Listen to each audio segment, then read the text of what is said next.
जब कोई व्यक्ति आत्महत्या करता है तो अकेले नहीं करता है, वो पत्नी को जहर देता है, फिर दोनों बच्चों को जहर देगा और फिर मर जाता है। हम सब लोग अखबार पढ़ते हैं, अखबार बंद करके फिर चाय पीकर उठ जाते हैं, पर हम कभी उस पर चिंतन नहीं करते व्यक्ति आत्महत्या क्यों कर रहा है, हमारा क्या उद्देश्य है। समस्या शिवाजी महाराज को थी, संभाजी महाराज को थी, समस्या सिंधुताई सपकाट को थी, समस्या महात्मा गांधी को थी, पर किसी ने भी आत्महत्या नहीं किया। उन सब लोगों ने समस्याओं से लड़े और आगे बढ़े। हम कहते हैं स्ट्रेस है, पर स्ट्रेस की उपज कहाँ से, उसकी रूट कॉज क्या है, वो हम समझ नहीं पाते। What is the root cause of the stress, what is the root cause of the depression, what is the root cause of the anxiety, what is the root cause of the mood disorder. तो इलाज आपके दवा में नहीं है, उस चीज का इलाज हीलिंग में है। और वो जो इमोशनल इंस्टेबिलिटी, उसे हम कहते हैं इमोशनल इलनेस, अगर इमोशनल इलनेस को ठीक कर दिया जाए तो मेंटल स्टेबिलिटी अपने आप आना शुरू हो जाता है। मानसिक स्वास्थ्य को कह सकते हैं इमोशनल अनस्टेबिलिटी और स्टेबिलिटी। जैसे कि आप crown chakra gets balanced only when you get love with the universe. आप उसे गॉड कहिए, उसे राम कहिए, उसे रहीम कहिए, उसे जीसस कहिए। मैं इसे कुदरत कहता हूँ, मैं इसे ऊर्जा कहता हूँ, मैं इसे यूनिवर्स कहता हूँ, मैं इसे कोई नाम दिया ही नहीं।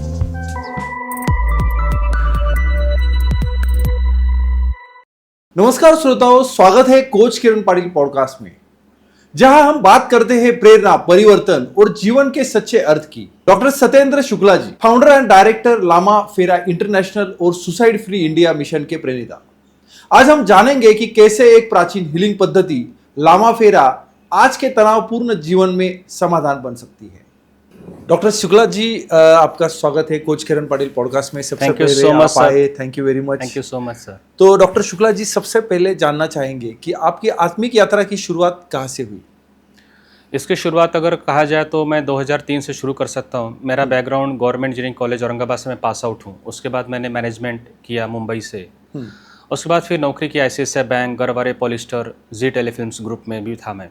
अच्छा। जब पूना में आया तो सन 2003 में आया, और यहाँ पे आने के बाद जैसा जीवन एक आम आदमी का चलता बिल्कुल उसी प्रकार ही चल रहा था। मेरा एक मित्र था जो डॉक्टर था, और वो मेरी पहली दोस्ती थी पूना में आने के बाद। और हर दिन हम लोग मिलते थे, साथ में खाना खाते थे और कई विषय पे विचार विमर्श करते थे। हम दोनों की हॉबीज़ भी सेम थी, टेंपल जाना, ध्यान करना, योगा करना। कुछ महीनों के बाद मुझे पता चला उस व्यक्ति ने सुसाइड कर लिया है। और वो सबसे प्रश्न दिमाग में ये डाला कि ये आदमी सुसाइड कैसे कर सकता है, ये तो डॉक्टर था, ये तो मुझे मार्गदर्शन करता था, ये तो शिक्षित था। लोग तो बीमार होने के बाद डॉक्टर के पास ही जाते हैं। और वो व्यक्ति तो आध्यात्मिक भी था, मंदिर में जाना, ध्यान करना, योगा करना, तो व्यक्ति कैसे कर सकता है? कोई सुसाइड नोट भी नहीं था। जैसे अभी हाल ही में आपको ने सुना भी होगा, सोलापुर में एक न्यूरोलॉजी डॉक्टर ने भी सुसाइड किया।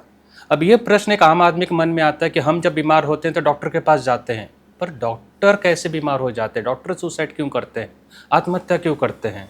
और वहाँ से वो प्रश्न मेरे जीवन में हमेशा घुलता रहा। जरूर मैं नौकरी करता था उस समय, बैंक में, ICICI बैंक में था मैं, पर दिमाग व्यक्ति आत्महत्या क्यों करता है? जब ईश्वर ने इतना सुंदर शरीर दिया है, जब आप शिक्षित हो, जब आपका परिवार इतना अच्छा है, जब आपको किसी प्रकार का तनाव नहीं है, न पैसे का तनाव, संबंध का तनाव, न आरोग्य का तनाव, फिर आपने आत्महत्या क्यों किया? और ये सब विचार करते करते कहते हैं जिस एरिया में आप विचार करो, कुदरत आपको उसका उत्तर देना शुरू कर देती है। तब समझ में आया कि सिर्फ भारत में नहीं, पूरे विश्व में 8 लाख लोग पूरे साल में आत्महत्या करते हैं। भारत तो आत्महत्या की राजधानी, यहाँ पे 1.5 लाख लोग आत्महत्या करते हैं। जितने व्यक्ति बॉर्डर पे नहीं मारे जाते, जितने लोग रोड एक्सीडेंट में नहीं मारे जाते, उससे कई ज़्यादा लोग आत्महत्या कर लेते हैं। यदि औसतन देखा जाए तो 50 मिनट में एक आत्महत्या भारत में होती है। और सबसे ज़्यादा अगर शहरों को, स्टेट के हिसाब से देखा जाए तो सिक्किम आता है, फिर अंडमान निकोबार आता है, तेलंगाना आता है, तमिलनाडु, ये सब जगहों पर आत्महत्या की रेशियो ज़्यादा है। अंतिम में फिर महाराष्ट्र आता है। पर आत्महत्या फिर क्यों करते हैं, ये सवाल हमेशा मेरे मन में रहने का कि इसका कारण क्या है। और इन सवालों की गुत्थी में जब उलझा हुआ था, तभी सन 2018 में एक न्यूज़ पढ़ा दिल्ली में बुरारी कांड, जिसमें करीब 11 लोगों ने आत्महत्या कर ली, पूरे परिवार का सदस्य। चलो एक व्यक्ति आत्महत्या करता है, समझ सकते हैं वो इमोशनल अनस्टेबल था, मानसिक रूप से अस्वस्थ था, लेकिन 11 लोग, पर 11 लोग कैसे मरेंगे? वो भी 15 साल का बच्चा, या जिसका विवाह होने जो वाला था वो लोग भी।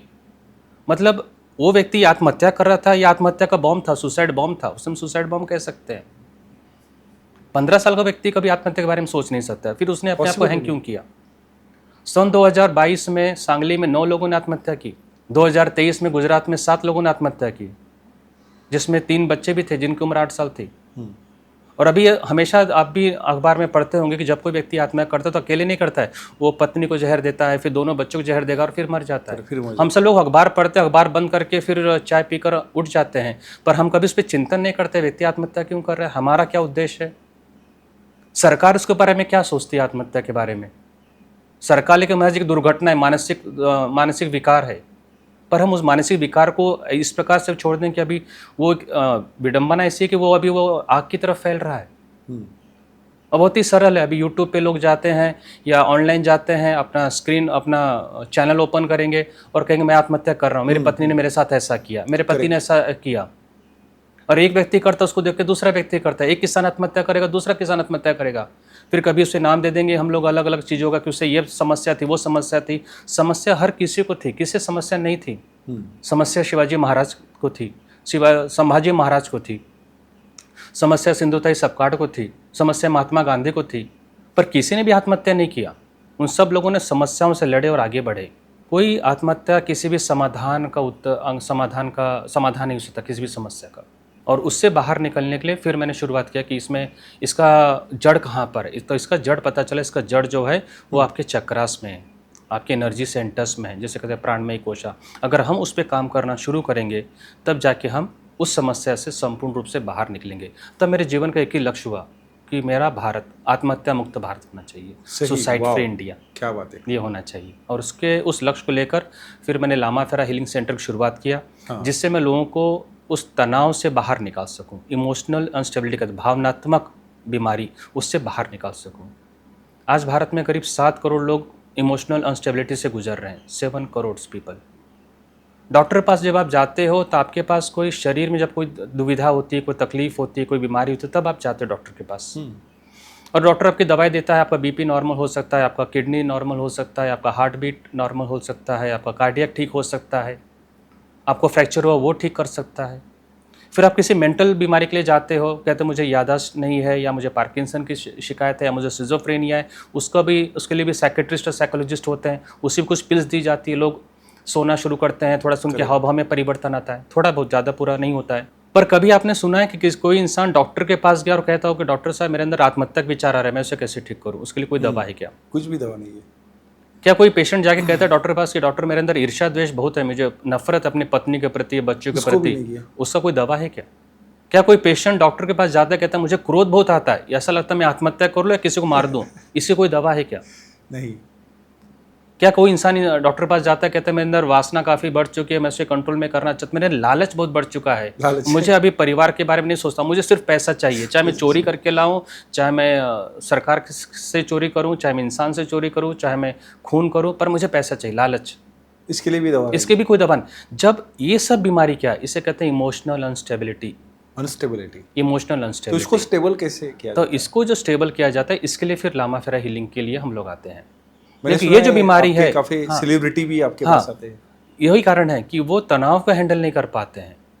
हम कहते हैं स्ट्रेस है, पर स्ट्रेस को उपज कहाँ से, उसकी रूट कॉज क्या है, वो हम समझ नहीं पाते। What is the root cause of the stress, what is the root cause of the depression, what is the root cause of the anxiety, what is the root cause of the mood disorder.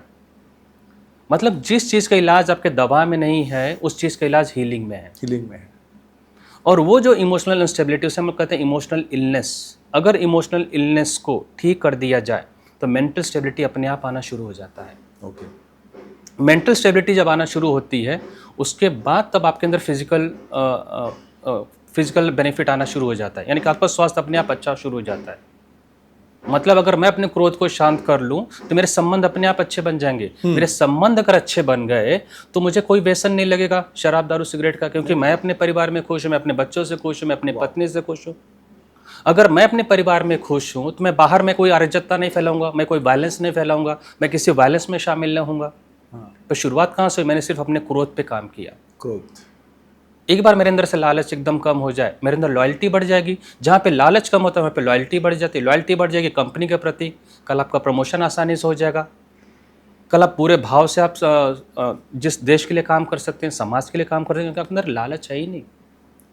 ईर्ष्या द्वेष खत्म हो जाए, अभी आपका मित्र का circle बढ़ जाएगा, दोस्तों का। आपको कभी फेसबुक और इंस्टाग्राम में बैठने की जरूरत नहीं पड़ेगी, क्योंकि आपका हृदय में अब सबके लिए प्रेम और करुणा और है। भावना आ गया। तो अगर इसका देखा जाए, इसको चक्रास के ऊपर जब हम लोग बात करेंगे या समझेंगे तो हम इसे डिटेल में समझ सकते हैं कि कौन से चक्र ब्लॉक होने के बाद कौन सी बीमारी है, कौन सी तकलीफ होती है, वो हम लोग समझ सकते हैं। ओके। क्या कभी जीवन में ऐसा मोड़ आया जहां आपको खुद को हील करने की सख्त जरूरत महसूस हुई? कोविड के समय पर, हाँ। जब पूरे समय पर जब पूरा भारत बंद था, तो उस समय मेरा आईटी कंपनी भी था। मैंने सन 2006 में आईटी कंपनी शुरू किया था, सुमेरु इन्फो सिस्टम, जो अभी भी चल रहा है। Very nice. और उस कंपनी को जिस ऑफिस में था, पुणे में ही ऑफिस था। और उसके बाद फिर मैंने घर भी लिया था, जिसका इनॉग्रेशन वास्तु शांति कुछ ही महीनों में होने वाला था। ये सब बात जनवरी 2020 के आसपास की बात है। और उसके बाद फिर मुझे मोनेस्ट्री बनाने की सोचा कि मैं अगर मोनेस्ट्री बना लूँ, लामा फेरा हीलिंग सेंटर, जहाँ पे लोगों को मैं आत्महत्या से बाहर निकाल सकूँ, तनाव से बाहर निकाल सकूँ, वो उसी समय वो भी मन में चल रहा था। पर वो जब कोविड की शुरुआत हुई और जब हर जगह लॉकडाउन हुआ, तो सबसे पहला असर पड़ा कि बिज़नेस पूरी तरह से ठप हो गया। अच्छा। तब मेरे पास इनकम का कोई ज़रिया नहीं था।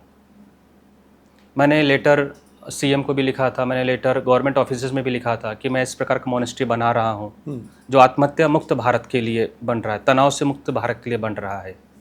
मुझे किस प्रकार मार्गदर्शन मिल सकता है, सहयोग मिल सकता है, उसमें मुझे आगे मार्गदर्शन करें। पर कहते जब कोई सकारात्मक रिस्पांस नहीं मिलता है तो हमें पीछे नहीं हट सकते। तो मैंने सबसे पहले अपना ऑफिस बेच दिया के मार्केट में, जो था पूना में। उसके बाद फिर मेरा जो घर, जिसका वास्तु शांति 1 ही महीने के बाद होने वाला था, उसे बेच दिया। वो बेचकर फिर उस पैसे से हमने मोनेस्ट्री की शुरुआत की, लामा फेरा मोनेस्ट्री। ये भारत का सबसे बड़ा लामा फेरा हीलिंग सेंटर है आज के समय पर। और जब इसका फर्स्ट फ्लोर सेकंड फ्लोर बनना शुरू हुआ, तब पैसे को फिर भी कम पड़ रहे थे। बैंक जल्दी सपोर्ट नहीं करती है। बैंक आपको सपोर्ट कैसे करेगा? अगर एक बार आप बियर का शॉप खोलेंगे या किसी अल्कोहल का भी शॉप खोलना है, फैक्ट्री खोलना है, तो बैंक आपको लोन देगी। पर अगर आप कहिए कि मुझे ध्यान केंद्र चलाना है, वो भी निःशुल्क ध्यान केंद्र चलाना है, तो बैंक भी प्रश्न करते फिर ईएमआई कैसे भरेगा, जहाँ से इसको कोई रिटर्न ही नहीं, कोई सामाजिक कार्य के लिए कैसे बैंक सपोर्ट करेगी। तो वो तनाव का समय था जहाँ पर मेरे लिए मोनेस्ट्री को संपूर्ण करना भी जरूरी था और साथ में पैसे की कमी भी थी। उस समय लामा फेरा हीलिंग स्वयं पर मैंने आजमाया कि ध्यान कर कर कैसे किसी भी चीज़ को, कुदरत को कैसे अपनी ओर आकर्षित कर सकते हैं। तो जितने लोगों को हमने लामा फेरा हीलिंग पहले दिया था, कोविड से पहले, उन सभी को जब बताया गया कि हम लोग मोनेस्ट्री बना रहे हैं और फंड्स की कमी पड़ रही है, उस समय जिस प्रकार से लोगों को सहयोग मिला, वो एक चमत्कार था, अद्भुत चमत्कार था। उस समय मुझे समझ में आया कि हीलिंग तो मुझ पर ही काम कर दिया।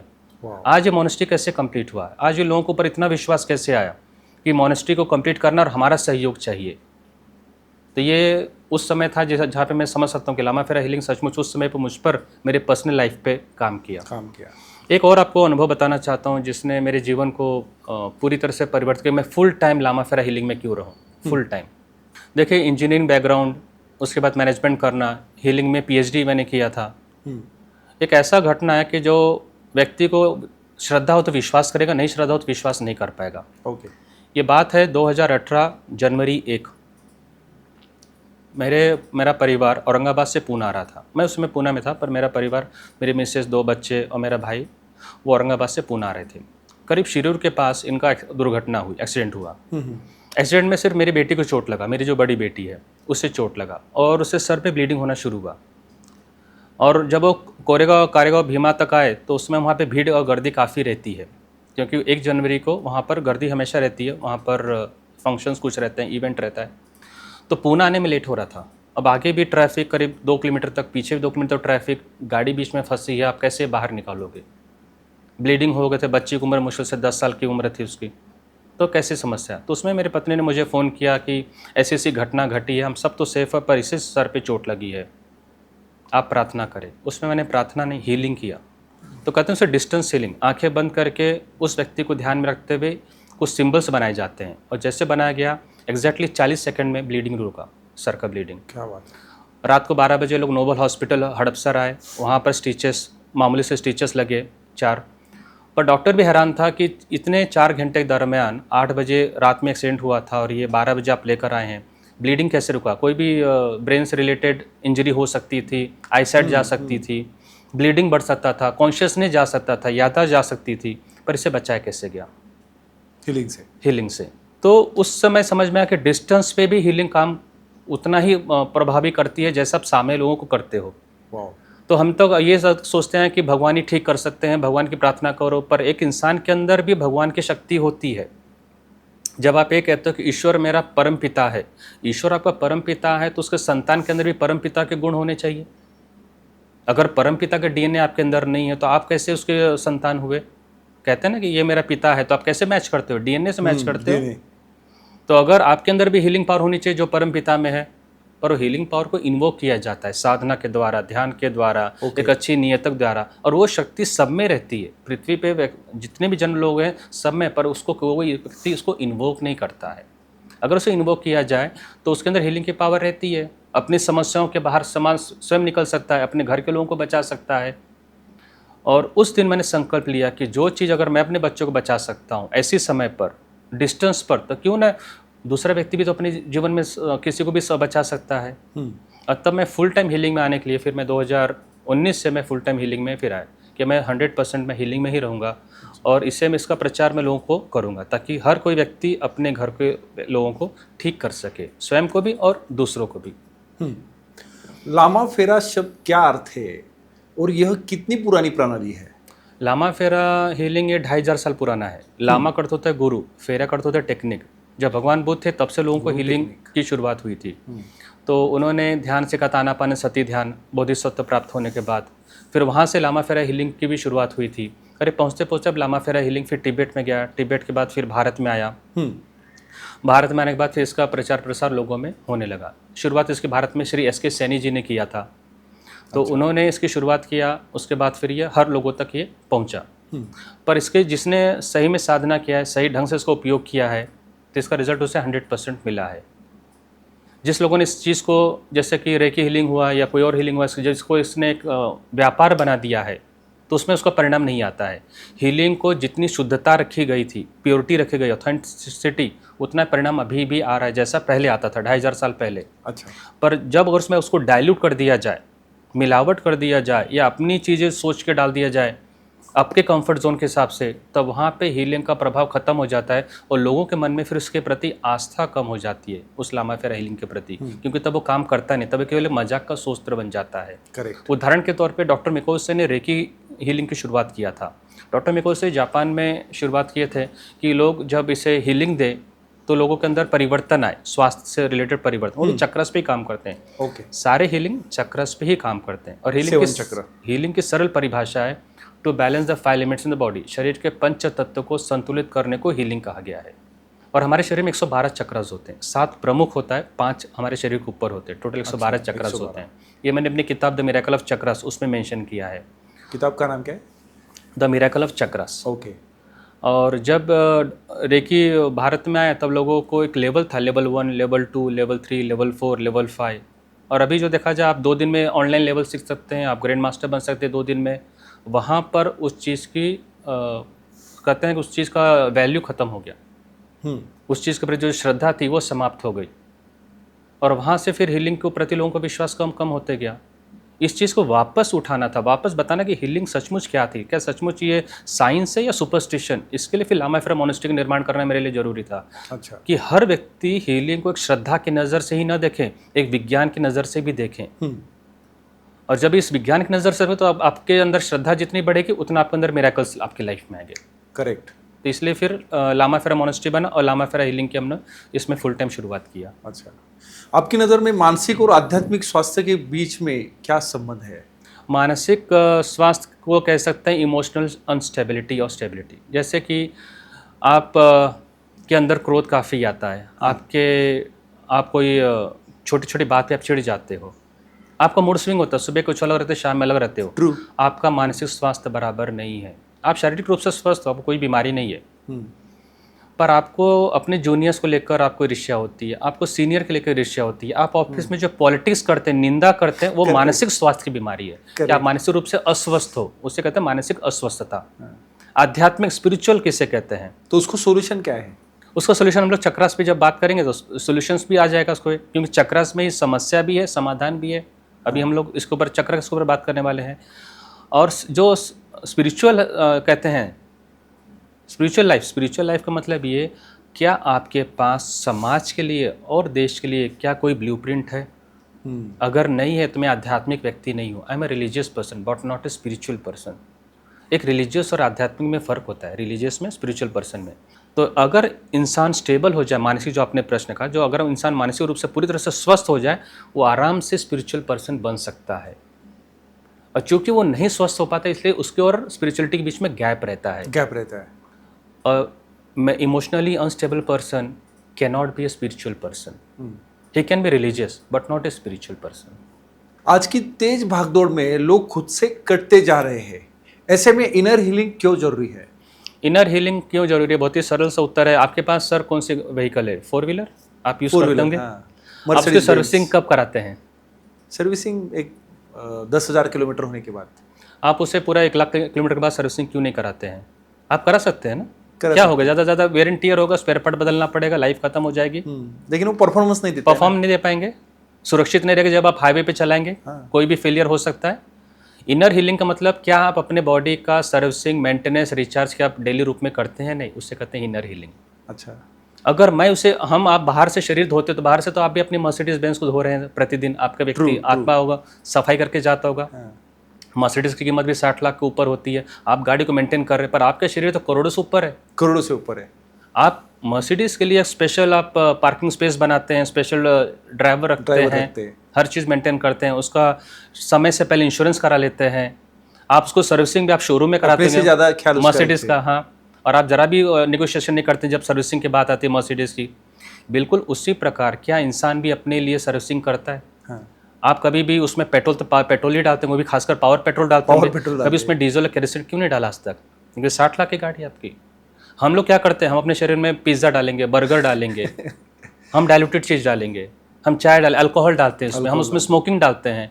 मतलब मेरे शरीर की कीमत क्या है? मर्सिडीज से कम है, पर बनाया तो वैसा ही। परमात्मा ने करोड़ों की संपत्ति दी। अगर आज मैं कहूँ कि मैं अपनी आंखें देना चाहता हूँ और आप इसके बदले में क्या ले सकते, तो कोई इंसान आंखों को एक्सचेंज नहीं कर सकता।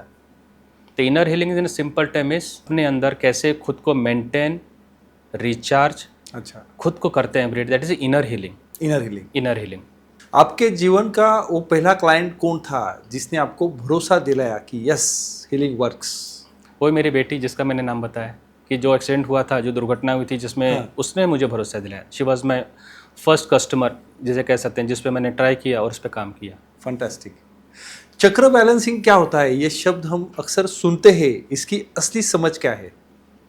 चक्र मतलब होता है ऊर्जा केंद्र। उसे एनाटॉमी में, मेडिकल की भाषा में उसे ग्लैंड्स कहा जाता है।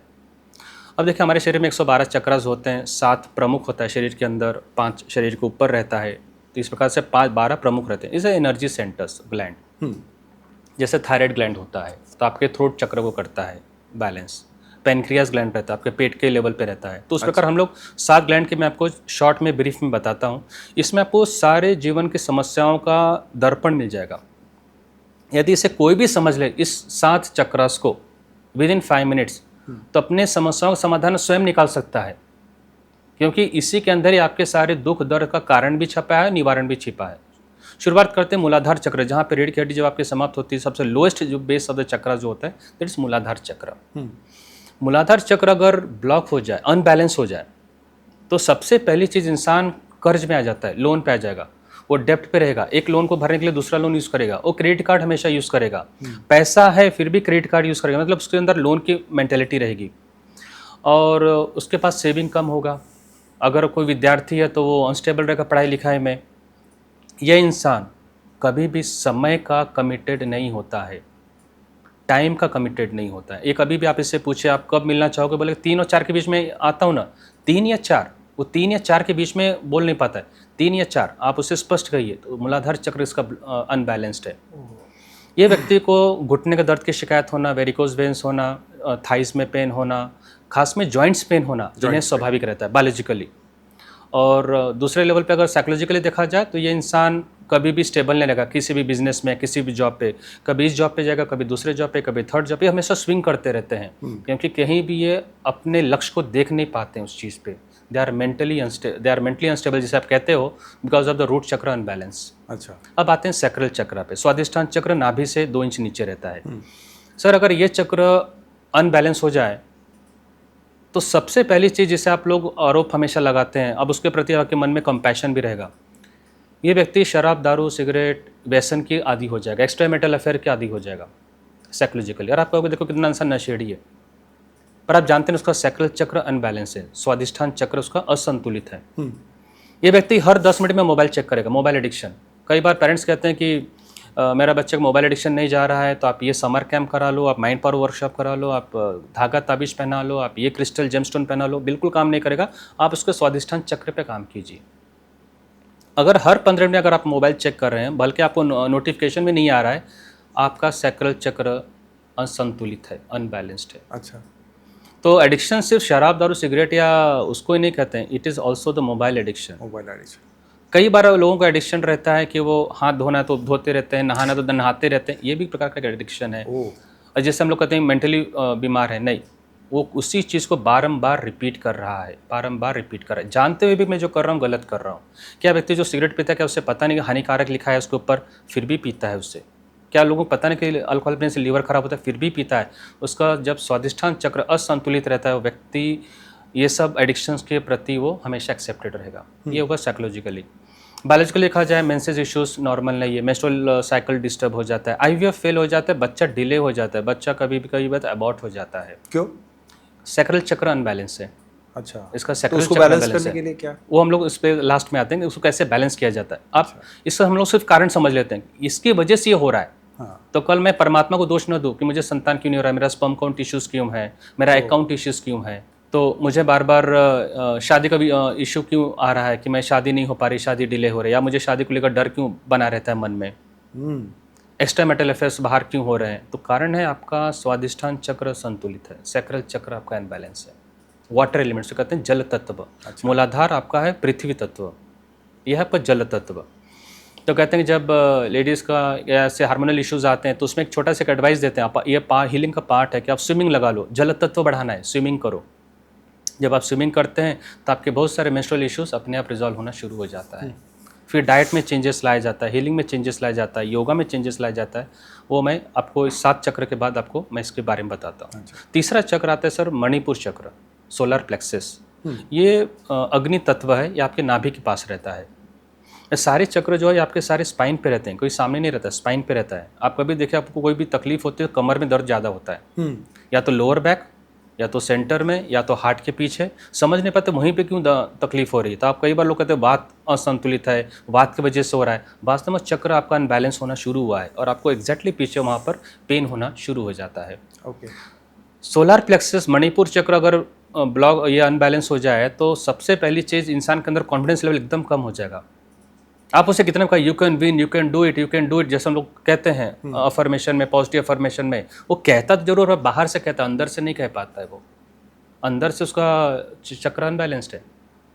उसके बाद ये व्यक्ति को स्टेज फेयर रहेगा, स्कूल में बोल नहीं पाएगा, प्रिंसिपल से बात नहीं कर पाएगा, सीईओ से बात नहीं कर पाएगा, बड़े कस्टमर से मिल नहीं पाएंगे। आपको हर बात पे आपको डर लगेगा। इन्फीरियरिटी कॉम्प्लेक्स आपके अंदर जन्म ले लेता है, inferiority complex. You will always keep on blaming yourself. ये क्यों नहीं हो रहा क्योंकि मैं सांवला हूँ, ये क्यों नहीं हो रहा क्योंकि मैं गोरा हूँ, ये क्यों नहीं हो रहा क्योंकि मैं हाइट कम है। आप हर चीज़ में अपने अंदर कमी को ढूंढेंगे। इन्फीरियरिटी कॉम्प्लेक्स अपने अंदर इंसान कमी ढूंढता है। इन्फीरियरिटी कॉम्प्लेक्स वाला व्यक्ति हमेशा दूसरों की निंदा करेगा। क्यों? क्योंकि कहीं ना कहीं वो अपने आप को उससे बेहतर बताने की कोशिश कर रहा है, तो वो निंदा करने की उससे आदत पड़ जाती है। अरे ये बॉस का, इसका प्रमोशन हो गया, इसका तो पहचान था, इसकी तो दोस्ती थी, इसने गाड़ी ले लिया क्योंकि इसने टैक्स बचाया है या ब्लैक मनी कमा रहा है। आप हर चीज़ को निंदा की दृष्टि से ढूंढना शुरू करते हैं। इन्फीरियरिटी कॉम्प्लेक्स व्यक्ति का लक्षण, he is a big critic. उससे आप 10 अच्छी चीज़ दिखा दीजिए, वो एक जो गलत चीज़ है उस पर आप उसका नज़र रहेगा, ये चीज़ बराबर नहीं, बाकी सब अच्छा है। आप कभी देखिए, कभी लोग शादी में जाते हैं और 10 पकवान बने रहते हैं। अब जो पकवान वहाँ पे नहीं है वही काश यहाँ पे बंगाली मिठाई होती, तो समझ लेना कि ये इंसान का मणिपुर चक्र अनबैलेंस्ड है, सोलर प्लेक्सस अनबैलेंस्ड है। अब इस व्यक्ति को बायोलॉजिकली देखा जाए तो उसको डायबिटीज़ की शिकायत होगी, इसको पेनक्रियास की शिकायत होगी, इंसान को एसिडिटी, गैस, कॉन्स्टिपेशन ज़्यादा रहेगा। अब यही कॉन्स्टिपेशन जब बढ़ जाता है तो पाइल्स का रूप ले लेता है, पर इनको पेट की शिकायत हमेशा रहेगी। और इनका या तो अंडर वेट रहेंगे या तो ओवर वेट रहेंगे। तो इन्हें वजन का बहुत तकलीफ होती है। ये लोग कई बार कहते हैं डाइटिंग कर रहा हूँ, वो कर रहा हूँ, पर मेजर इशू ये है कि डाइटिंग करने के बाद भी इनका वजन संतुलित क्यों नहीं हो पा रहा है, क्योंकि इनका मणिपुर चक्र असंतुलित है, अनबैलेंस्ड है। आते हैं हार्ट चक्र पे। हार्ट चक्र ये एयर एलिमेंट है, हवा तत्व है। ये आपके सेंटर ऑफ द हार्ट पे रहता है। अब ये चक्र जब आपका असंतुलित हो जाता है, सबसे पहली चीज़ आप नकारात्मक सोचना शुरू करते हो, सबके बारे में, अपने बारे में, दूसरे के बारे में। इसमें यही आता है सुसाइडल थॉट। अब बहुत हो चुका, अब बस, अब मुझे मृत्यु चाहिए। अरे मृत्यु क्यों चाहिए? छोटी सी घटना घटी, आप फेल हो गए अपने बिजनेस में, मृत्यु चाहिए। आप स्कूल में फेल हो गए तो आपको मृत्यु चाहिए। आपको किसी ने कुछ हर्ट कर दिया, मृत्यु चाहिए। आपने किसी ने आपसे ब्रेकअप कर लिया तो आपको मृत्यु चाहिए। क्या आप इनके लिए आपका जन्म हुआ है? पृथ्वी पर हम जब आते हैं तो क्या हम इनको सर्व करने के लिए आते हैं? तो आप ऐसा क्यों सोचते हैं कि हम इनको सर्व करने के लिए आते हैं? अरे हम लोग यहाँ पर पृथ्वी पे आते हैं, वेकेशन पे आते हैं। वेकेशन हमारा ऊपर घर है, वेकेशन है। हाँ, पृथ्वी हमारा वेकेशन है। और हर बार नए नए डेस्टिनी चुनते हैं वेकेशन में। आप एक ही वेकेशन पे बार बार नहीं जाते हैं। नहीं जाते। आप सर लास्ट वेकेशन में कहाँ पे गए थे? परसों ही आया मैं, कुल्लू मनाली गए थे। आप वहाँ वृंदावन। आप वहाँ पे होटल में रुके थे? हाँ। होटल में रुके होंगे किसी 5 स्टार होटल में। जब आप आए तो आपको दुख हुआ क्या मैं 5 स्टार होटल छोड़ रहा हूँ? क्योंकि आपको पता रोज अलग अलग लिया, क्योंकि हाँ, अलग अलग होटल लिया रोज। क्योंकि आपका ये अच्छी तरह से पता था आपके कॉन्शियस माइंड को कि मैं वेकेशन के लिए आया हूँ। ये मेरा केवल 4-5 दिन 7 दिन का ही प्रवास है। तो मैं आपका अटैचमेंट उस होटल से नहीं था। जब बाहर निकला आपको कोई दुख नहीं हुआ? कुछ भी दुख नहीं हुआ। उस वेटर से कोई अटैचमेंट नहीं हुआ, उस होटल के मालिक से कोई अटैचमेंट नहीं हुआ, जिसने आपको खाना खिलाया उससे अटैचमेंट नहीं हुआ। इनफैक्ट हमने 8 दिन थे, हमने रोज होटल चेंज किया, होटल भी चेंज किया। मतलब आप हर मोमेंट को एंजॉय कर रहे थे। करेक्ट। अगर आप एक ही होटल से अगर अटैच होते दूसरे होटल में जा नहीं पाते थे, दूसरे स्थान पे जा नहीं पाते थे। आपने अपने वेकेशन को 100% मनाकर आप यहाँ पर आए हो, फ्रेश होकर आए हो। फ्रेश। राइट। अब इंसान यहीं पे गलती करता है। वो पृथ्वी पे आता है तो हर चीज़ को अपना मानने लगता है। ये मेरा घर है, ये मेरे व्यक्ति हैं, ये ऐसा है। यहाँ पे वो अटैचमेंट, अरे वो वेकेशन पे आप आए हो, अटैचमेंट किस चीज़ का हो? ट्रू। जिस घर में आज हम लोग रह रहे हैं, एग्जैक्टली 100 साल के बाद यहाँ पर हम नहीं रहेंगे, कोई और रहेगा। और जब आप ऊपर देखो तो आप सोचेगा अरे इस घर के लिए तो मैंने अपनी पिता से विवाद किया था, इस घर के लिए तो मैंने 30 साल तक कोर्ट में केस लड़ा था, इस जमीन के लिए मैंने अपने भाई से विवाद किया था, भाई की हत्या करवाई थी, क्या बात। इस जमीन के लिए मैंने अपनी पत्नी को त्याग कर दिया था, इस जमीन के लिए मैंने डाइवोर्स ले लिया था। अरे आप इसी जमीन 100 साल के बाद तो कोई और रह रहे हैं वहाँ पर, और वो ऐसा व्यक्ति रह रहा है जो आपके घर का खानदान का है भी नहीं। You are just a care taker of your place. Attachment leads to the unbalance of the heart chakra. Attachment is a major reason. आपका जुड़ाव ही अनाहत चक्र को असंतुलित कर देता है। दूसरा होता है अपेक्षा। आप अपेक्षा अगर अपने आप से पालते तो आपकी समृद्धि हो जाती थी। इतनी समृद्धि होती है कि आप कल्पना नहीं कर, जितना आप सोचते उससे ज़्यादा मिलता था। पर आपने अपेक्षा दूसरों से रखा है। और आप दूसरों को अपेक्षा कैसे कर सकते हैं? हर व्यक्ति का अपना एक जीवन का कार्य होता है, हर का अपना एक ब्लूप्रिंट होता है, कुछ अपना ब्लूप्रिंट लेकर आया है। आपकी डेस्टिनी अलग है, आपका स्टेशन बाद में आने वाला है। जो व्यक्ति स्टेशन से उतर रहा है, आप उसके लिए क्यों इतना गम मना रहे हो कि आपके साथ वो मुंबई क्यों नहीं आया? अरे पूना से निकला, उसको लोनावला तक ही उसको जाना था। नहीं, मेरे साथ मुंबई आना चाहिए था। तो आपका बाल हट हुआ एक्सपेक्टेशन। तो expectation leads to the negative thinking. अब इन लोगों को बायोलॉजिकली देखा जाए, इनको cardiac arrest, asthma, blood pressure की शिकायत काफ़ी होती है। ये व्यक्ति को शोल्डर पेन में शिकायत होती है। अच्छा। और ये व्यक्ति घर में रहता है फिर भी अकेला महसूस करता है। और ये इंसान हमेशा प्यार को ढूंढता है। कई बार प्यार को ढूंढते ढूंढते शरीर में प्यार को ढूंढने लगता है। लोग कहते हैं कि इसके अंदर एक्स्ट्रा मेटल अफेयर आ रहे हैं या इसके अंदर वासना बढ़ रही है। वास्तव में प्यार को ढूंढ रहा है। और प्यार उसे जब मिलता नहीं तो व्यक्ति को बदलते रहता है, पर वास्तव में प्यार को ढूंढ रहा है। और प्यार उसे या तो माता पिता से मिलता है, या तो अध्यात्म में मिलता है ईश्वर से, या तो लोगों की सेवा से मिलता है। और उस चीज़ को समझने में उसका काफ़ी उम्र समय बीत जाता है। जब तक बच्चे छोटे होते हैं, बच्चों से अटैचमेंट रहता है तो बच्चों के साथ रहता है। पर जैसे वो 50 को गुजर जाता है, बच्चों को विवाह हो गया, बच्चे दूर हो गए, जब वो घर में अकेला होता है और अपेक्षा रहती है बच्चे भी मेरे साथ रहेंगे, या बच्चे मुझे ले जाएंगे, वहाँ पर असंतुलित हो जाता है उसका हार्ट चक्र। क्योंकि शुरुआत से आपने अपेक्षा रखा था उस बच्चों से, क्योंकि कभी आप ये भूल गए थे कि आप वेकेशन पे आए हो। काफ़ी अच्छा है। अब आए थ्रोट चक्र पे। थ्रोट चक्र अगर आपका असंतुलित हो जाता है, यह है स्पेस एलिमेंट। सबसे पहली बात, आप काफ़ी रूडली बात करोगे, आप हमेशा झूठ बोलोगे। नज़र में, आंखों पे देखकर भी आप झूठ बोलना शुरू कर दोगे। ये इंसान डुअल पर्सनालिटी रहता है, सामने कुछ और पीछे कुछ और। ये व्यक्ति इतनी बड़ी बड़ी बातें करेगा पर इम्प्लीमेंटेशन ज़ीरो। मैं ये कर सकता हूँ, मैं वो कर सकता हूँ, वो खुद नहीं करेगा। आप सब लोग 5 बजे उठो, वो खुद 8 बजे सो के उठेगा। जैसे हम लोग पेरेंट्स भी कहते हैं मेरा बच्चा योगा जाना चाहिए, मेरा बच्चा मेडिटेशन करना चाहिए, मेरा बच्चा जिम जाना चाहिए। अरे माता पिता क्यों नहीं करते? वो थ्रोट चक्र अनबैलेंस, असंतुलित। और फिर यहाँ पे आती है बात पेरेंटिंग की। मेरा पेरेंटिंग सक्सेसफुल क्यों नहीं होता है? मेरा बच्चा गलत राह पे क्यों जा रहा है? क्योंकि आप जो बोलते हो थ्रोट चक्र, वो आप करते नहीं हो। तो थ्रोट चक्र जिसका असंतुलित रहता है वो जो बोलता है और जो इम्प्लीमेंट करता है दोनों में विरोधाभास होता है। विशुद्धि चक्र, थायराइड की समस्या होना, शोल्डर पेन होना, इन्हें रूट कैनल होना, दांतों का दर्द होना, इन्हें काफ़ी स्वाभाविक होता है। और ये व्यक्ति को थायराइड खासकर लेडीज़ में हो जाता है। थायराइड क्योंकि ये अपनी भावनाओं को एक्सप्रेस नहीं कर पाती, दबाती हैं उसे। भावना क्यों दबाती हैं? कहीं आप बुरा ना मान जाओ, कहीं आप मुझे डाइवोर्स न दे दो, कहीं ब्रेकअप न हो जाए, कहीं झगड़ा ना हो जाए। पर उस भावना को दबा के आपको मिला क्या? थायराइड की समस्या। थायराइड मिलने के बाद फिर आप थायराइड की दवा लेते रहिए। दुनिया का कोई डॉक्टर आपको थायराइड, बीपी या अस्थमा इस सबको ठीक नहीं कर सकता, कॉन्स्टिपेशन है सबको, उससे कम कर सकता है, उससे कंट्रोल में ला सकता है, पर ठीक नहीं कर सकता है। किसी चीज़ को मैनेज करना, किसी ठीक को ठीक करने, दोनों चीज़ें अंतर होती है। हीलिंग ठीक करता है, दवा मैनेज करता है। सर दर्द हुआ, सिम्टम इमीडिएटली 10 मिनट के अंदर क्रोसिन या पैरासीटामोल से कम हो जाएगा। बुखार हुआ, डोलो 650 लिया, एकदम मैनेज हो जाएगा। पर क्या बुखार को हमेशा के लिए मिटा सकते हो? यस, पॉसिबल है। पर यह बात कहाँ हमें पता है कि कैसे वो पॉसिबल है? सर्दी क्या हमेशा के लिए जा सकती है? यस, पॉसिबल है। पर हम उतना ही बात करेंगे जितना किताबों में लिखा रहता है मेडिकल के। कभी उस वहाँ पे तो बात कीजिए ना जो किताब के परे है। जब आप किताब के परे बात करते हैं तो समझ लेना कि आप सही में बात कर रहे हैं। तो थ्रोट चक्र वाला व्यक्ति जिसको संतुलित रहता है काफ़ी वो बैलेंस्ड रहता है। What ever he says he acts, what ever he thinks he says and he acts. और यही बात उदाहरण के तौर पे महात्मा गांधी जी के बारे में बताना चाहता हूँ। एक बार एक लेडी उनके पास आई अपने बच्चों को लेकर, मेरा बच्चा शक्कर बहुत खाता है और आप इसका छुड़वा दीजिए। बापू ने कहा ठीक है, 7 दिन के बाद आओ, मैं छुड़वा दूंगा इसका शक्कर। आए और उसके बाद फिर वापस लेडी आए तो उन्होंने कहा कि छोड़ दो शक्कर, बहुत हानिकारक होता है, देखो मेरे दांत भी टूट रहे हैं, एक दांत भी उन्होंने दिखाया अंदर के, आप छोड़ दो नहीं तो आपका। बच्चा तुरंत सुन लिया और माँ आश्चर्य की 3 दिन तक बच्चा शक्कर ही हाथ नहीं लगा रहा है, अभी मिठाई नहीं खा रहा है कोई भी चीज़ का। पर बापू आप इतना बताइए कि आप इतने हफ्ते लग गए आपको 7 दिन ये सिर्फ ये बताने के लिए कि मेरे दांत कमज़ोर हो रहे हैं या टूट रहे हैं और शक्कर नहीं खाना चाहिए, देखो मैं खाता था मेरे साथ ऐसा हुआ। बोले जब आप आई थी तब मैं शक्कर खा रहा था, 7 दिन तक मैंने शक्कर छोड़ा, उसके बाद मैंने बताया। तो आपका ऑरा उतना ही प्रभावी रहता है जब आप उस चीज़ को अमल में लाते हैं। ट्रू। अगर मैं योगा, ध्यान, प्राणायाम नहीं कर रहा हूँ, सात्विक आहार नहीं कर रहा हूँ, तो मैं कितना भी अच्छा पेरेंट्स रहूँ, कितने भी अच्छे स्कूल में बच्चों को पढ़ा रहा हूँ, मैं अपने बच्चों के अंदर परिवर्तन नहीं ला सकता हूँ। फिर वो आप जैसे कोच के पास भेजता है और आपके कोच जैसे आप 2 मिनट आप एक सेशन लेते हैं और आपके सेशन से बच्चा प्रभावित होता है, कहते हैं यार किरण सर का कोचिंग सबसे बेस्ट था। पर किरण सर वो इम्प्लीमेंट करते हैं, वो चीज़ को जो बताया उसको इम्प्लीमेंट किया और फिर लोग कहते हैं कि yes the best was the coach. Coach is a person who is a mirror image रहता है, अपने जो कहता है वही करता है। अब पेरेंट्स नहीं बन पाते हैं बिकॉज ऑफ द थ्रोट चक्र अनबैलेंस। तो here the parenting communication matters a lot. यहाँ पे इंसान कम्युनिकेट इफेक्टिवली नहीं कर पाता है।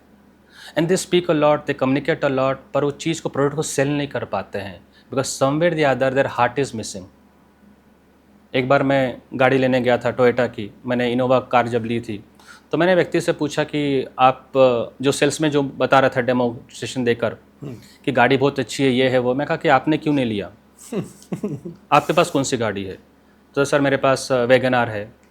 मैं कहा कि कोई बात नहीं, पर आपने ये गाड़ी क्यों नहीं ली ये तो बताइए। तो कुछ बोल नहीं पाया। मैं कहा कभी आपने ये नहीं सोचा जो चीज़ मैं कन्विंस कर रहा हूँ, अपने क्लाइंट को बता रहा हूँ, वो मैंने खुद को कभी कन्विंस नहीं किया। आप सुजुकी की गाड़ी यूज़ करते हैं, मारुति की गाड़ी यूज़ कर रहे हैं, टोयोटा के शोरूम में काम कर रहे हैं, कम से कम टोयोटा की कोई छोटी गाड़ी लो, छोटी गाड़ी, पर टोयोटा के साथ आप काम करो, आप ज़्यादा जल्दी आप कन्विंस कर पाओगे सामने वाले। मैं तो खैर मन बना कर आया था, मुझे लेना है इसलिए तो मैं ले लिया, पर आपके मन में विरोधाभास इसलिए आप ये इनोवा नहीं ले पा रहे। इनोवा लेना कोई बहुत बड़ी चीज़ नहीं है। मैंने कल्पना की और 1 महीने में गाड़ी मेरे घर के सामने थी। फैंटास्टिक। तो अगर मेरे जैसा व्यक्ति अगर ले सकता है तो आप क्यों नहीं ले सकते हैं? तो आप whatever you do, make sure that are you also implementing that part, you will be a very good orator, you will be very good communicator. Third eye chakra, ये जो चक्र है this is the between the both the eyes, इसे हम लोग आज्ञा चक्र कहते हैं। सर ये चक्र अगर असंतुलित हो जाए, अनबैलेंस हो जाए, व्यक्ति सबसे पहला काम करेगा, आपके जीवन को जो भी उसकी समस्या है वो दूसरे से पूछेगा ओपिनियन। ज्योतिष के पास जाएगा, टैरोट रीडर के पास जाएगा, फिर आकाशिक रीडर करेगा, फिर वो न्यूमरोलॉजी करेगा, हर चीज़ अपने जीवन का समस्या वो दूसरों से पूछता है उसको समाधान। बुद्ध ने कहा आपके सारे जीवन के समस्या का कारण और निवारण आपके अंदर है, आपका गुरु आपके अंदर है। आप बाहर जय गुरुदेव बोलकर फायदा क्या है आपको? और आप किस व्यक्ति से सलाह ले रहे हो? मान लीजिए कि मुझे एक इच्छा है कि मैं एसएसबी क्वालिफाई करके मैं डिफेंस में जाऊं, और मैं एक ऐसे व्यक्ति से सलाह ले रहा हूं कि सर क्या मुझे डिफेंस में जाना चाहिए कि नहीं जाना चाहिए। वो व्यक्ति खुद बीकॉम भी नहीं कर पाया है, वो व्यक्ति मुझे क्या सलाह देगा? दो ही व्यक्ति सलाह दे सकता है, एक या तो जो उसमें पास हुआ हो उस क्षेत्र में, दूसरा जो व्यक्ति उसमें क्षेत्र में फेल हुआ हो। वही दो ही व्यक्ति उसको गाइड कर सकता है। वो फेलियर के कारण बता सकता है, मैं इसकी वजह से एमपीएससी नहीं कर पाया या यूपीएससी नहीं कर पाया, आप ये करो। पर आप गलत व्यक्ति से सलाह मत लो, पहली बात। दूसरी बात, आप जो चीज़ दूसरों से पूछने की कोशिश कर रहे हो, कभी अपने आप से वही चीज़ साइकोलॉजिकली पूछो। थर्ड आई चक्र में हम लोग, अभी आप पूछ रहे थे उसका रेमेडी क्या है, एक रेमेडी हम लोग थर्ड आई चक्र में बताते, whatever field you want to choose, जो भी क्षेत्र आप चुनना चाहते हो उसके 10 कारण पहले एक कागज़ पे लिखो, मैं ये क्यों चुनना चाहता हूँ। और किरण सर आपने भी वही चीज़ किया होगा, why I want to be coach, आप एक सक्सेसफुल एंटरप्रेन्योर रह चुके थे, आपके पास सारी चीज़ें थी, आप आईटी कंपनी चलाते हैं, पर एक कोच बनने क्यों किया? यू हैड द 10 रीजंस, मैं कहता हूँ 10, आपके पास 15 या 20 रीज़न होंगे। पर आप किसी से पूछिए आप ऐसे बैंक में काम क्यों करना चाहते हैं, टेल मी द 10 रीजंस। उसके पास नहीं, तभी तो बैंक छोड़कर एचडीएफसी में शिफ्ट हो जाएगा, एचडीएफसी पे कोटेक में चले जाएगा, because you do not have a valid 10 reasons मैं क्यों काम करना चाहता हूँ इसी बैंक में और इसी क्षेत्र में। आईटी में क्यों काम करना चाहता हूँ, 10 रीज़न बताओ। जब लोग आते हैं कि विवाह के लिए कुंडली मुझे मैच करना, मैं सॉरी कुंडली हम लोग मैच नहीं करते हैं, पर आपको मैं बताता हूँ इस लड़की से शादी क्यों करना चाहते हो, 10 रीज़न बताओ। उसके पहले ये बताओ शादी क्यों करना चाहते हो, वो तो 10 रीज़न बताओ। जब आपको यही नहीं पता कि मैं शादी करने के 10 कारण क्या है, इस लड़की से ही क्यों करूँ उसके 10 कारण क्या है, तो आपका डाइवोर्स फिर कभी नहीं होगा। अगर आपको पता चल जाए कि 10 रीजन्स आई हैव, आपका डाइवोर्स कभी भी नहीं होगा। You should have, that is known as clarity of the life. मैं अगर हीलिंग मानना चाहता हूँ, I should have 10 reasons healing मानना चाहता हूँ। और दूसरा और अंतिम सवाल जो हमेशा कहता हूँ लोगों को, थर्ड आई चक्र को से संबंधित है, क्या अगर मैं आपको सवाल पूछता हूँ कि अगर आपको मैं 10 जन्म मिले तो 10 जन्म में आप क्या फील्ड प्रीफर करेंगे, which field you will prefer as a profession, कौन सा क्षेत्र आप चुनेंगे? जो मुझे अच्छा लगता है, जो अभी का जो कोचिंग आप कोच करते हैं, business coaching, right, you are the right person. आप अपने क्षेत्र में सही और आपको इसमें सफलता निश्चित मिलेगी। अगर मुझे कहा जाए 10 जन्म में, मैं 10 जन्म में हीलिंग ही करूँगा।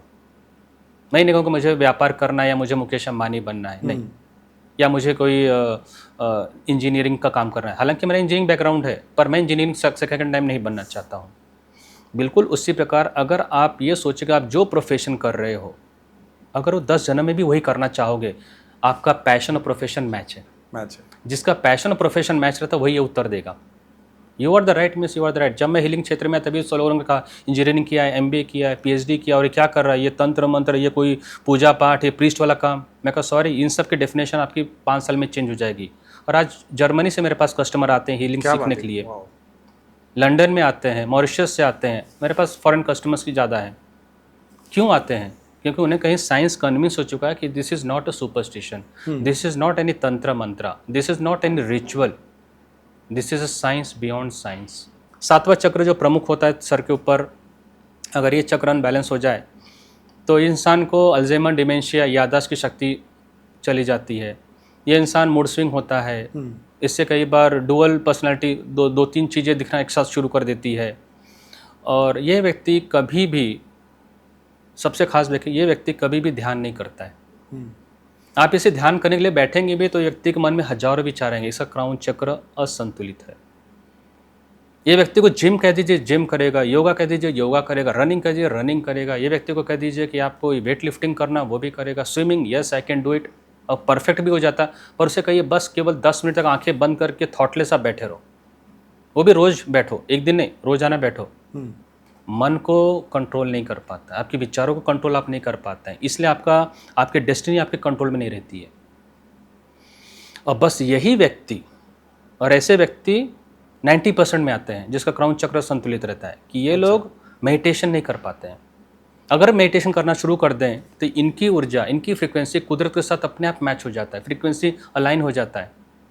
अभी आपने एक रेडियो रखा 93.5 FM और सामने टावर अगर 93.5 FM का है आसपास रेडिएशन, तो आपका म्यूजिक चलेगा।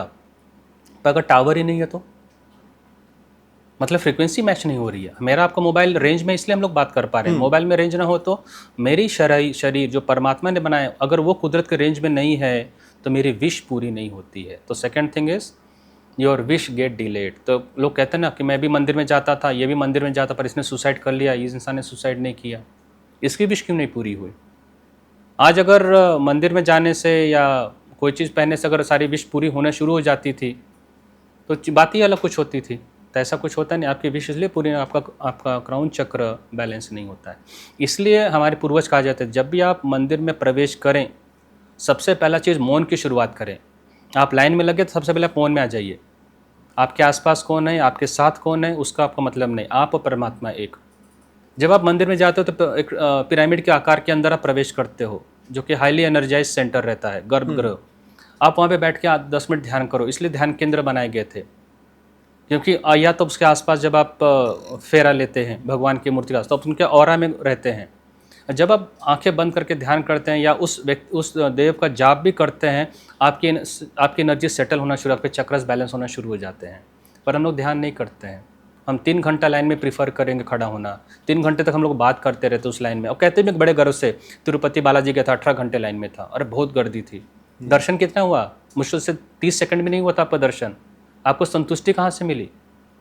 वही आप वीआईपी पास ले लीजिए या स्पेशल पास ले लीजिए, 300 रुपये का, आप जाइए 3 घंटे में दर्शन कर लीजिए। पर जो आपके जो 15 घंटे बचे, 15 घंटे ध्यान करके तो देखिए, साक्षात तिरुपति की एनर्जी आपको महसूस होगी आपके अंदर। करेक्ट।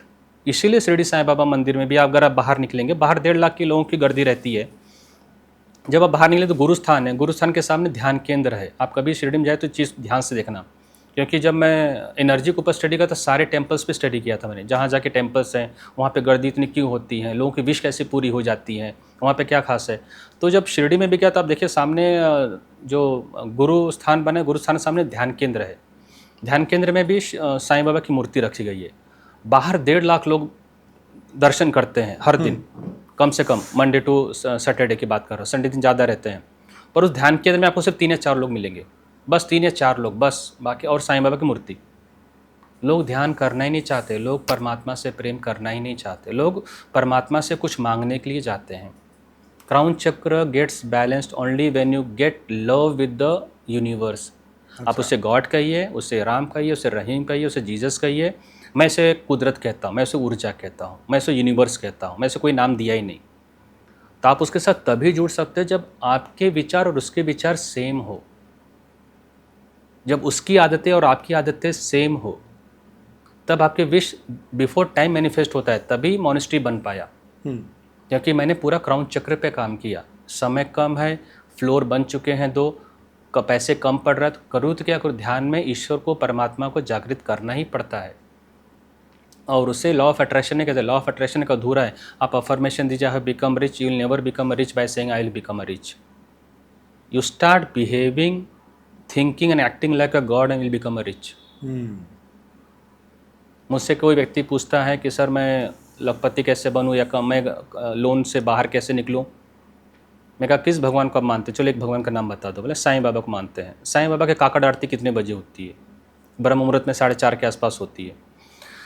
तो 4:30 बजे आपके गुरु उठ जाते हैं, आरती शुरू हो जाती है। और आप कितने बजे उठते हो? आप 8-9 बजे। आप साईं बाबा से प्रेम करते हो? नहीं करते हो। साईं बाबा का दूसरा गुण क्या था कि साईं बाबा जो भी भिक्षा लेकर आते थे, उनके साईं चरित्र में लिखा है, तो उस द्वारका माई में बनाते थे और सबको बांटते थे। आप कितने लोगों को आप डोनेशन करते हो? आप कितने लोगों को आप चैरिटी करते हो? आप कुछ नहीं करते हो। तो आपके अंदर साईं का गुण तो आया ही नहीं, साईं चरित्र का गुण तो आया नहीं, तो कैसे वो बैलेंस होगा? चक्रा बैलेंस कैसे होंगे आपके? That is the case. तो इस प्रकार से चक्रा की कारण है और इसका सॉल्यूशन फिर हीलिंग में आ जाता है। हीलिंग में आ जाता है। इसका हीलिंग में जैसे आप हम लोग हीलिंग करना शुरू करते हैं, ये चक्र से अपने आप संतुलित होते हैं। उसके बाद फिर नियम बताए जाते हैं। Healing is not just drawing a symbol on the chakras. Healing has component of yoga, healing has component of diet, healing has component of meditation, healing has component of the donation, charity. मंदिर में जो चीज़ करते हैं that is known as donation. उससे आप आभार प्रकट किया ईश्वर को, उसने मुझे दिया, मैंने भी डाला। पर जो आप समाज के लिए करते हो, अनाथ आश्रम, वृद्धाश्रम, गौशाला, एनवायरनमेंट के लिए, स्ट्रीट एनिमल के लिए, that is a charity. Charity से ब्लेसिंग आती है, ब्लेसिंग से आपका क्राउन चक्र आपका संतुलित हो जाता है। Very nice. बहुत अच्छा, आपने बहुत सब चक्र बता दिए। आत्महत्या की सोच को कैसे रोका जा सकता है जब कोई इंसान बहुत टूट चुका होता है? इमोशनल स्टेबिलिटी, उससे भावनात्मक जैसे स्थिरता आ जाए, आप पूरी तरह से आत्महत्या को आप रोक सकते हैं। 100% आप रोक सकते हैं। अच्छा, क्या हीलिंग व्यक्ति की सोच और आत्मबल को भी प्रभावित करती है। निश्चित रूप से, क्योंकि आप मनोमयी कोशा और प्राणमयी कोशा पे काम करते हैं जब हीलिंग किया जाता है। प्राणमयी कोशा चक्रस होते हैं, मनोमयी कोशा आपकी विचारधारा होती है। तो इन दोनों चीज़ों पर जब काम किया जाता है तो 100% इंसान अपने चीज़ों को संतुलित कर सकता है, अपने विचारों को, अपने जीवन को भी। ओके, आपने अब तक कितने लोगों को आत्महत्या के विचार से बाहर निकाला है? 2000 से ज़्यादा। क्या बात है, बहुत पिछले 2016 से हमने शुरू किया है, 2025 से 2000 लोगों से ज़्यादा लोग इससे बाहर निकल चुके हैं, नकारात्मक विचारों से, आत्महत्या के विचारों से, और अपना जीवन अच्छे से जी रहे हैं। सभी का टेस्टिमोनियल और फीडबैक हमारे वेबसाइट पर भी है, रिव्यू पर क्या भी। वेबसाइट है आपका? lamafera.com। लामाफेरा.com। हाँ। Very nice. लामाफेरा के जरिए रिलेशनशिप इश्यूज भी हील हो सकते हैं क्या? बिल्कुल, जैसे मैंने अभी चक्रस के बारे में बताया कि आपके अनाहत चक्र ही रिलेशनशिप इशू है। अगर मैं इसको हील कर सकता हूँ तो ठीक हो जाएगा। उदाहरण के तौर पे इस पे योगा भी सिखाया जाता है, चक्रा योगा उसे कहते हैं, वो हम लोग सिखाते हैं। उसके बाद चक्रा के प्राणायामा हैं और चक्रा के मंत्र हैं। जब आप ये करते हैं तो आपके सारे चक्र बैलेंस होते हैं, जिसमें हार्ट चक्र भी बैलेंस हो जाता है। और अपने आप ये फिर आपके लाइफ में रिलेशनशिप को सबसे पहले ठीक करेगा। शुरुआती आपके हार्ट चक्र से होती है। अच्छा, क्या इस तकनीक को सीखना आम इंसान के लिए भी संभव है? सबसे सरल बनाया है इसे हमने। पिछले 10 साल के मेरे रिसर्च में मैंने इसको इतना सरल बनाया कि कोई भी व्यक्ति अगर हीलिंग लेना है तो 3 घंटे के अंदर हीलिंग ले सकता है। उससे हम लोग चक्रा की योगा, चक्रा मेडिटेशन, चक्रा प्राणायाम बता देंगे और उसके बाद उसे चक्रा का ध्यान सिखा देते हैं हीलिंग करने के बाद। तो व्यक्ति अपने आप संतुलित होगा। कोई व्यक्ति सीखना चाहता है तो 1 दिन में ही सीख सकता है, उसे 2 दिन भी रुकने की जरूरत नहीं है। सुबह 9 बजे आएगा, शाम के 5 बजे तक वो लामाफेरा हीलिंग सीख सकता है। सीखने के बाद वो अपने ऊपर, अपने परिवार पर या अपने कस्टमर पर वो हीलिंग दे सकता है। इसमें बस 5 नियमों का पालन करना पड़ता है। स्नान, ध्यान, दान, ज्ञान और अन्न। स्नान मतलब सुबह 6 के पहले की स्नान की आदत डालनी चाहिए चक्र को बैलेंस करने के लिए। अभी आपके उत्तर मैं बता चक्र को कैसे बैलेंस किया जाता है। स्नान अगर सुबह 6 बजे से पहले करें पूरे 365 दिन, मंडे टू फ्राइडे नहीं। ध्यान हर दिन 20 मिनट का ध्यान सुबह और शाम में। ध्यान कैसे करना चाहिए वो हम लोग लमक्रिया ध्यान के द्वारा सिखाते हैं कि अगर वो लमक्रिया ध्यान किया जाए तो चक्रास आराम से बैलेंस हो जाते हैं। वो 20 मिनट किया जाता है सुबह शाम में। तीसरा होता है ज्ञान। ज्ञान मतलब होता है कि बुक्स को रीडिंग करना। अभी हम लोग मोबाइल पे जो रीडिंग करते हैं या फेसबुक पे जितना हमारा टाइम जाता है स्क्रीन टाइम, अगर हम किताब पढ़ना शुरू करें, जो आप अच्छी तरह जानते हैं किताब से बढ़कर कोई नहीं है, तो किताब में आदत डाल के कम से कम मुझे 50 पन्ने तो रोज़ पढ़ने ही हैं।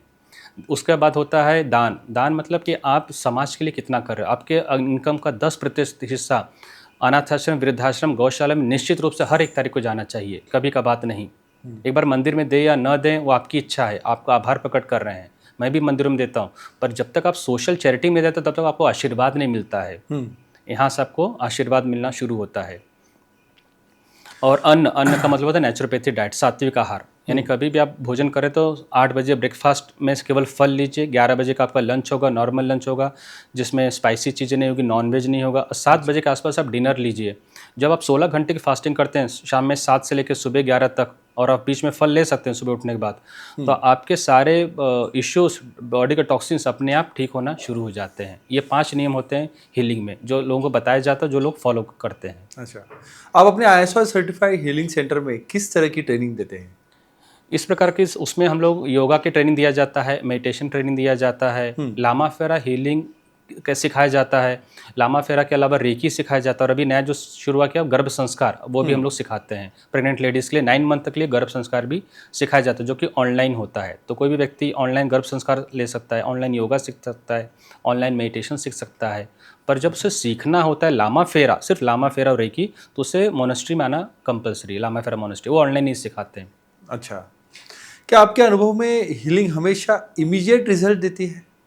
हीलिंग इमीडिएट कैसा होता है कि आप सब उसमें 2 चीज़ होता है, intention of the giver and the faith of the receiver. पहला चीज़ ये नियम होता है। अगर आपके अंदर फेथ है ही नहीं और आप मुझे पूछो डेमो दिखाइए हीलिंग का, तो मैं डेमो नहीं दिखा सकता, आपके अंदर फेथ नहीं है, आप ट्रायल ले रहे हो। दूसरा है कि जो मैंने आपको 5 नियम बताया, स्नान, ध्यान, दान, ज्ञान, अन्न, अगर आप इस नियम का पालन नहीं करते हो तो ये हीलिंग आपको डिले होता है या तो नहीं भी काम करता है। और जो व्यक्ति इस 5 नियमों का पालन करता है उसे रिजल्ट 21 डेज के अंदर ही महसूस हो जाता है। मैं तो कहता हूँ 7 दिन आप करके देखिए, 7 दिन में आपको फ़र्क पड़ जाता है। फैंटास्टिक। अपने लामाफेरा फाउंडेशन के जरिए 2 दशकों से 100 अनाथ बच्चों और 2 वृद्धाश्रमों की सहायता की है। इसकी प्रेरणा क्या थी? मेरी मेंटर थी पद्मश्री सिंधुताई सपकाड़। हाँ। तो मैं इनसे 2020 में के आसपास में मिला था और उसके बाद मेरा जीवन बदल गया। तब तक मैं केवल योगा, ध्यान, हीलिंग सब सिखाता था, पर वो जो करता था वो मैं सिर्फ समाज के लिए सोचता था, पर वहाँ पे मैं जिम्मेदारी चीज़ के नहीं उठा रहा था उन अनाथ बच्चों की। तो वहाँ से मैंने शुरुआत किया कि मुझे बच्चों के लिए कुछ करना चाहिए, और आज हमारा सेंटर करीब 100 बच्चों को, अनाथ बच्चों को फ़ंड करता है, 2 वृद्धाश्रम को फ़ंड करता है, Fantastic. और उन्हें ऐसी चीज़ें देता है कि जो व्यक्ति कल्पना भी नहीं कर सकता है। जैसे बच्चों को, हम लोग अपने बच्चों को बर्थडे मनाने के लिए, आप भी जाते होंगे वृद्धाश्रम, अनाथ आश्रम, पर कभी हमने सोचा कि हमें उनका भी बर्थडे मनाना चाहिए, उन बच्चों के बर्थडे में आपको शामिल होना चाहिए। जिस दिन आप सोचेंगे आपके बच्चे की उम्र अपने आप बढ़ जाती है। आप अपने बच्चे का बर्थडे, अपने परिवार का बर्थडे, शादी की सालगिरह आप वहाँ भी मनाते हो, कभी उनका भी मना कर देखिए। बच्चों को भी हमने रामोजी फिल्म सिटी भेजा, तो बच्चों को जो खुशी हुई, पहली बार एसी ट्रेन में बैठना, पहली बार रामोजी देखना, पहली बार 2 दिन हैदराबाद रहना। अभी कल ही वो लोग शिरडी गए थे, 2 दिन शिरडी में थे, वहाँ पे वाटर पार्क में जाना, साईं तीर्थ पार्क देखना। वो जो खुशियाँ मिलती है, वो खुशियाँ आपको अपने घर में आप पैसा खर्च करो तो भी नहीं मिल पाएगी। तो वो मेरा न केवल सामाजिक जिम्मेदारी है, बल्कि वो मेरे अंदर से ममता है, और मेरा आभार है पद्मश्री सिंधुताई सपकाट के लिए कि वो मेरी मेंटर बन सके और मेरा जीवन उन्होंने बदला। वाह, आपने सिर्फ 11 महीनों में 1 करोड़ का कर्ज चुकाया और देश का सबसे बड़ा ISO सर्टिफाइड लामा फेरा हीलिंग सेंटर भी बनाया, ये कैसे संभव हुआ? वही मैंने आपसे शुरुआत में कहा था कि जब कोविड के समय पे धन की कमी पड़ी थी, मोनेस्ट्री काफ़ी बड़ी है, ये करीब 15,000 स्क्वायर फीट के आसपास की मोनेस्ट्री है, तो इसका धन की व्यवस्था कैसे किया जाए, तो कुछ लोन भी लिए गए थे, तो इसको कैसे भरा जाए। तो ये सब चीज़ें कब होती है, जब आप स्वयं पे लामा फेरा हीलिंग किया, ध्यान किया, तो इससे जिस प्रकार की ऊर्जा जो निर्माण होती है, तो लोगों को इसमें सहायता मिलना शुरू हुई, और लोगों के सहयोग से ये लोन अपने आप 11 महीने में फ्री हुआ। वाह, दैट मीन्स अगर आप सकारात्मक हो, आपका इंटेंशन बहुत पॉजिटिव है, अब भले आपके सपने हो और आपके जेब में कुछ भी नहीं हो, तो भी आप ब्रह्मांड और विश्व को खड़ा कर सकते हो। सही। आपकी बेटी विश्व की सबसे युवा लामा फेरा हीलर बनी और ICSC स्कूल टॉपर भी। इसके पीछे की प्रेरणा और यात्रा कैसी रही? बचपन से मुझे देखते हैं, हमारी जो मेरे 2 बेटियां हैं, दोनों ने मुझे देखा है कि योगा, प्राणायाम, मेडिटेशन से क्या फ़र्क मुझे पड़ा। कहते हैं कि children do not understand what you speak, children understand how you act and how you behave with themself and with other people. 2 चीज़ बच्चे देखते हैं। तो बचपन से उन्होंने देखा है कि योगासन, प्राणायाम, ध्यान में मैं, मेरी पत्नी कैसे इसमें 100% इन्वॉल्व हैं पहले से ही। अच्छा। तो ये देखते हुए मेरी बड़ी बेटी 13 साल की उम्र में उसने लामा फेरा हीलिंग सीखा, वो हीलर बनी, फिर उसका नाम वर्ल्ड बुक ऑफ रिकॉर्ड में गया। तो मैंने उसे प्रश्न किया था कि हीलर आप बन गई है, तो हीलर बन करके आप फुल टाइम हीलिंग में आना चाहती हो? तो उसने कहा नहीं पापा, मुझे हीलिंग के साथ साथ मेडिकल को भी जोड़ना है, ताकि लोगों को ये समझ में आए कि हीलिंग एक सप्लीमेंट है, हीलिंग कोई सब्स्टिट्यूट नहीं है। अगर आपको सरदर्द, आपको कोई चोट लगी है तो सर्जरी ज़रूरत है, तो वहाँ पे हीलिंग से ठीक नहीं होगा, वो वहाँ पे आपको डॉक्टर के पास जाना पड़ेगा, स्टिचेस लेने पड़ेंगे। पर जो दर्द को सहने की जो शक्ति चाहिए और वापस से दर्द दुर्घटना ना हो, तो वहाँ पे हीलिंग का सपोर्ट चाहिए। जब दोनों एक साथ मिल जाते हैं तब चमत्कार होता है। तो अभी ICSC में बाद में अपने स्कूल के वन ऑफ द रैंकर थी, वो टॉपर थी, और अभी वो नीट की तैयारी कर रही है फॉर MBBS। फैंटास्टिक। क्या कभी ऐसा आया जहां लामा फेरा हीलिंग उतनी असरदार नहीं रही? आपका अनुभव और परसेंटेज क्या कहता है? लामा फेरा हीलिंग, जिन्होंने भी हीलिंग के 5 नियमों को पालन किया, वहाँ पे रिजल्ट 100% है, 99 भी नहीं, 100%। पर जिन लोगों ने 5 नियमों को पालन नहीं किया, ध्यान, स्नान, ध्यान, दान, ज्ञान और अन्न का, तो वहाँ पे परिणाम लेस देन 50% था। तो हम लोग कहते हैं हीलिंग 50% काम करेगा और 50% हीलिंग के 5 नियम काम करेंगे। यदि ये दोनों चीज़ें मिल जाती तो रिजल्ट 100% एश्योर्ड है, गारंटेड है। पर अगर ये 5 नियम नहीं पालन कर रहे हैं तो कुछ नहीं कर सकते। आपने 108 ध्यान विधियां खोजी, लम क्रिया ध्यान जैसी ट्रेडमार्क टेक्निक के बारे में बताइए, जो आपने ही डिजाइन और ट्रेन की है। देखिए, इतने सारे मेडिटेशन जब मैं पिछले 10 साल से करता हूँ, तो ऐसे ऐसे मेडिटेशन बनाए जो 2 मिनट का मेडिटेशन हो, 5 मिनट्स का, 10 मिनट का, किसी कॉर्पोरेट्स के लिए, कभी छोटे बच्चों के लिए, कभी स्कूल के लिए, सबके लिए मैंने ध्यान बनाया। प्रेग्नेंट लेडीज़ के लिए, औरतों के लिए, आप रेलवे स्टेशन पे भी बैठ के ध्यान कैसे करना है, एयरपोर्ट पे ध्यान कैसे कर सकते हैं, इस प्रकार के टोटल 108 ध्यान विधियाँ हमने बनाई है।